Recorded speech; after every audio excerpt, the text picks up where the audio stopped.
Ada kurang lebihnya, mohon maaf. Assalamualaikum warahmatullahi wabarakatuh. Waalaikumsalam warahmatullahi wabarakatuh. Tepuk tangan untuk Mas Joko.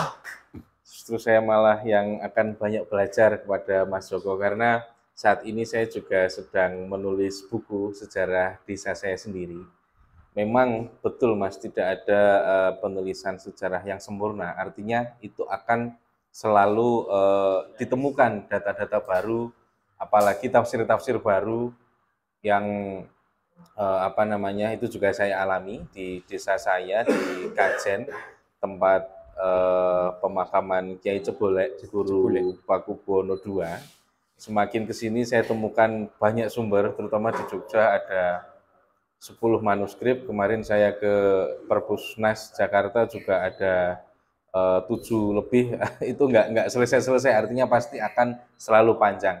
Dan penulisan sejarah desa Kedung Keris ini juga merupakan satu tanda yang saya kira patut disambut dengan gembira karena pemerintah daerah sudah memfasilitasi, dan harapannya ke depan juga ada penyempurnaan atau pengayaan bahwa yang ilmiah itu memang perlu, dalam arti ilmiah adalah penulisan yang objektif, artinya berimbang, sekalipun itu bersumber dari data-data lisan, mumpung non sewu para sesepuh masih menyimpan banyak cerita, itu juga perlu didokumentasikan, paling tidak dituliskan, itu bisa mendokumentasikan satu kisah riwayat dalam masa-masa tertentu, meskipun dalam perjalanannya pasti akan ada penambahan. Dan saya kira tidak terlalu banyak komentar sih tentang isi ini. Data-datanya juga bisa dipertanggungjawabkan terkait asal usul desa, toponimi, kemudian secara genealogi, kemudian bentuk pemerintahan, transisi pemerintahan dari yang terkait kelindan dengan sejarah Gunung Kidul, Perjanjian Klaten, itu juga sedikit masukan, banyak ditulis oleh Pak Merle Riclef, kemudian disebut juga mungkin Pak Peter Carey beberapa kaitannya dengan Perang Diponegoro. Menyambung Perang Diponegoro, mungkin saya yakin setiap desa di Gunung Kidul atau di Jogja itu pasti punya keterkaitan dengan Diponegoro atau era-era sebelumnya sebagai wilayah, entah yang sudah masuk administratif maupun masa-masa pra-administratif atau yang sebelum Keraton Ngayogyakarta Adiningrat, itu pastinya punya riwayat-riwayat ya. Ini yang kiranya perlu nanti ke depan itu bisa diperkaya lagi, karena walaupun bagaimanapun tradisi lisan itu bukan berarti tidak ilmiah. Selagi itu masih bisa dituturkan, itu pasti akan diaktualisasikan kembali dari masa ke masa. Misalnya Kedung Keris era dulu itu dikisahkan dalam buku ini sebagai tempat, kemudian ada kisah Mbok Rondo ya Mas ya, yang menyembuhkan keris atau terkait dengan keris itu yang ternyata ada makna filosofinya untuk supaya kelak yang memegang itu mempunyai sifat bijaksana, mempunyai kesabaran segala macam. Artinya tradisi lisan itu betapapun ia sangat beragam dan mudah ditambah kurang, tetapi itu misi utamanya adalah untuk mendidik sebagai sarana edukasi. Orang Jawa pasti lekat dengan tradisi lisan, dalam arti bukan berarti itu ilmiah atau tidak ilmiah, karena yang ilmiah adalah yang objektif, ada bukti otentiknya, kemudian bisa dipertanggungjawabkan. Kenapa harus ada bukti? Karena supaya orang-orang masyarakat umum punya pemahaman yang sama. Ini kadang jadi persoalan ketika masuk ke ranah metode kesurupan. Itu memang nggak tahu, hari-hari ini di YouTube banyak sekali wacana-wacana seperti itu. Padahal belum tentu yang kesurupan itu disurupi orangnya. Siapa tahu dulu penunggu yang tidak ada kaitannya tiba-tiba dimasukkan dan cerita apapun kan kita nggak tahu. Nah, itu makanya sebisa mungkin apa namanya, objektivitas tradisi lisan dalam hal wawancara ataupun cerita turun-temurun juga perlu dikonfirmasi dengan kerangka peristiwa yang melingkupinya. Misalnya ada cerita-cerita tentang Mbok Rondo dan keris. Itu kira-kira secara kronologis tahun berapa misalnya.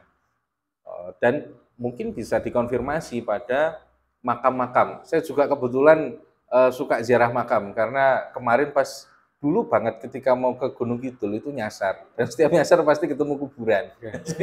Nah, tapi di dalam makam itu sebetulnya ada kajian menarik, Mas. Misalnya kalau tata makam Islam ya itu biasanya kan yang pundennya di paling utara. Tapi saya belum belum begitu menyelamai makam-makam di sini. Biasanya paling utara atau yang paling sepuh itu patoknya itu punya kekhasan. Jika era Majapahit biasanya ada Surya Majapahit. Jika era Mataraman biasanya seperti kuluknya Sultan Agung yang beredar di internet itu, dia punya kekhasan-kekhasan. Nah, itu bisa menjadi konfirmasi. Sekiranya misalnya cerita tentang Mbok Rondo itu apakah ada kaitannya dengan pelarian Majapahit, kira-kira ketika memang ditemukan ada artefak berupa patok makam itu yang ditandai Surya Majapahit atau identitas yang khas Majapahitan, itu justru bisa malah menguatkan mitos itu, bahwa oh ternyata benar hal itu dikonfirmasi dengan adanya situs pekuburan yang di sana terdapat simbol-simbol Majapahit. Itu justru menguatkan, tidak menegasikan satu sama lain. Karena pada prinsipnya tradisi lisan selain sebagai sarana penyampaian riwayat asal-usul juga sebagai sarana edukasi. Itu justru kita ambil positifnya sebagai sarana untuk menggugah kesadaran seperti Sengkalan tadi yang kebiaring Suryo tadi ya, itu justru jadi penguat bagus. Kemudian tadi sudah saya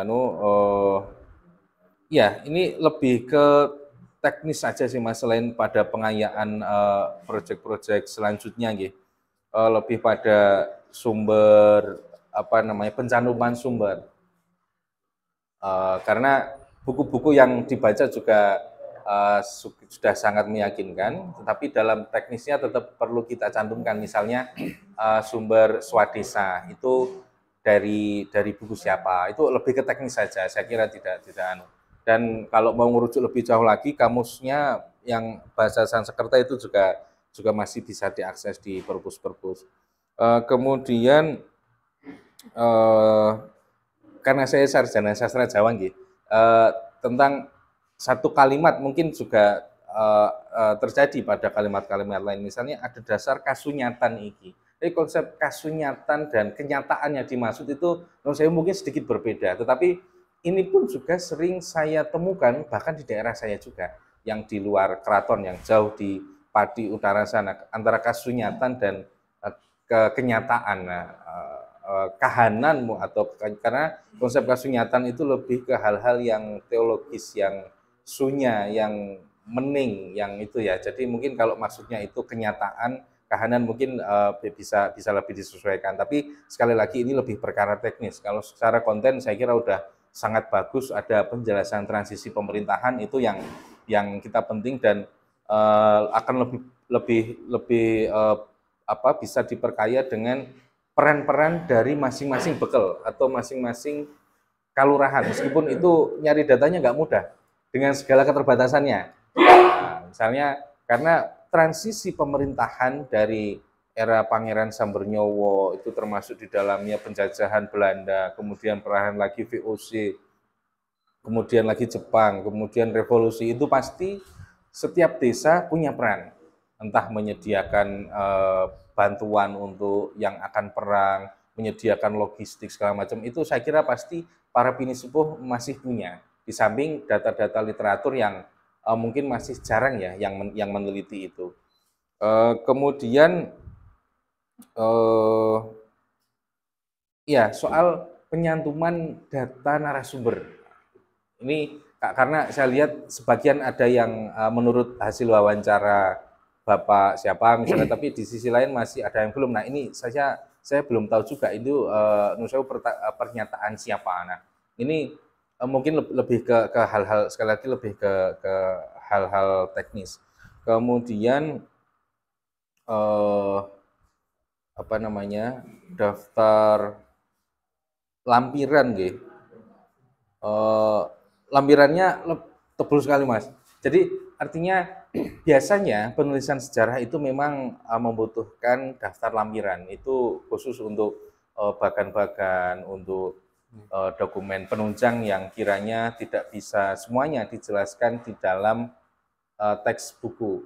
Nah, ini monggo saya kembalikan juga ke Mas Penulis dan Bapak Ibu sekalian terkait teknis ini, karena tadi saya konfirmasi ke Pak Kasno juga tidak ada batasan, tetapi saya kira ketika itu sudah dijelaskan mungkin cukup disampaikan dalam bentuk daftar pustaka saja. Itu data itu tapi bisa disimpan untuk penyempurnaan berikutnya. Kemudian yang paling penting, menulis sejarah desa itu memang tidak mudah dan butuh waktu panjang. Saya kira ini sebagai awalan yang baik dan bisa dikembangkan, mungkin jadi program prioritas supaya ini juga di samping menyadarkan generasi desa yang bersangkutan akan literasi sejarah, mereka dengan begitu juga pasti akan mengenal identitasnya sendiri.